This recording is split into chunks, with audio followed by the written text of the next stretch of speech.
So ONS is just now here at ONS Congress 2014 starting to make people aware, mostly our oncology nurses, make them aware of the Get Up, Get Moving campaign. And this is a practice change campaign that we're putting together.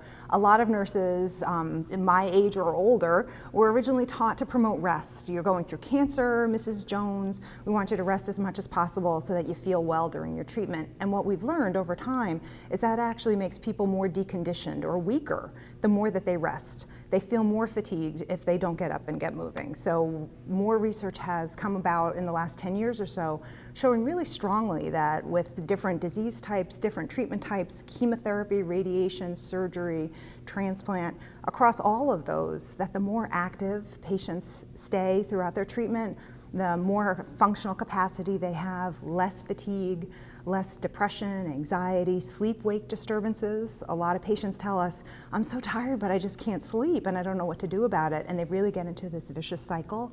And research has shown over and over again in many, many studies that if they're more active, they actually have more energy. So we really want people to think of movement as symptom management and that most people can do something more and feel better.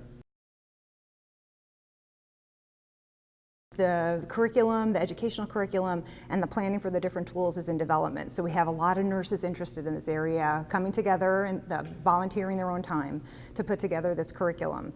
And we'll have an online web-based education course for the nurses so that they learn all the things that they need to do. You know, most people without medical clearance or need to refer to a physical therapist, nurses can make that recommendation. But for some people, if they have numbness and tingling in their hands or feet that affects their balance or their grip, if they have bone metastases that make their bones weak, or they lost bone mineral density because of the therapies that they're on, if they have an ostomy in their stomach that would make sit-ups a problem, those are patients that will need a little bit of extra consultation beyond the nurse. So we want the nurses to feel confident in when they can make a recommendation themselves and when they need to get help. So we're working on all of that sort of stuff. So you always have to start with the disclaimer that every person's a little bit different. But for a person who is, maybe they're in bed because they've just had surgery or they're advised not to get up, but their bones are strong, their muscle, they don't have any muscle restrictions or something like that. Most patients, even in bed, can raise their arms. So whatever they can do, you know, raise your arms 5 times until you start to feel like a little shaky, that's probably enough. And then, you know, try doing that twice a day, and then tomorrow try doing that 3 times a day. Some patients, if they have intact abdominal muscles and no specific problems in that area, they can try sort of doing a little teeny crunch in the bed.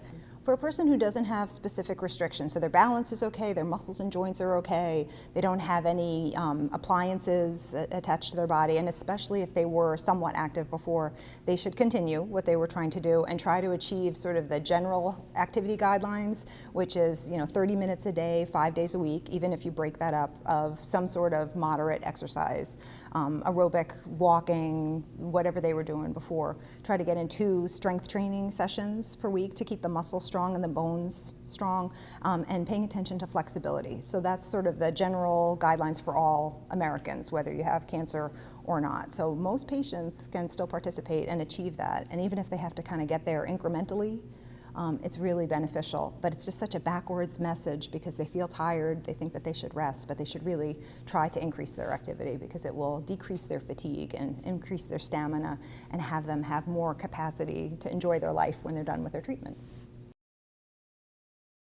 Absolutely. So their energy level, depression, anxiety, sleep-wake disturbance. Women who've had breast cancer surgery, we used to tell them don't lift more than 10 pounds with that arm because they worried about swelling or lymphedema. And research has shown that actually they have less lymphedema if they continue to exercise that arm because it helps to move the fluid out and less infections in those arms. So a lot of the evidence has changed from what we knew even 15, 20 years ago.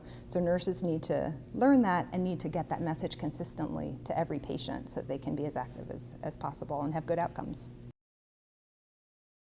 So for a person who's just been diagnosed, you know, you definitely want to find out, do I have any safety restrictions? Are the treatments that I'm going to get going to put me at risk for balance issues, the numbness and the tingling? Are there things, is there a limitation of how much weight I should do? Should I not do squats? Should I, you know, moderate the type of activity that I do based on where I am now with my disease or with the treatments that I'm going to get, especially people who have risk for bone metastases.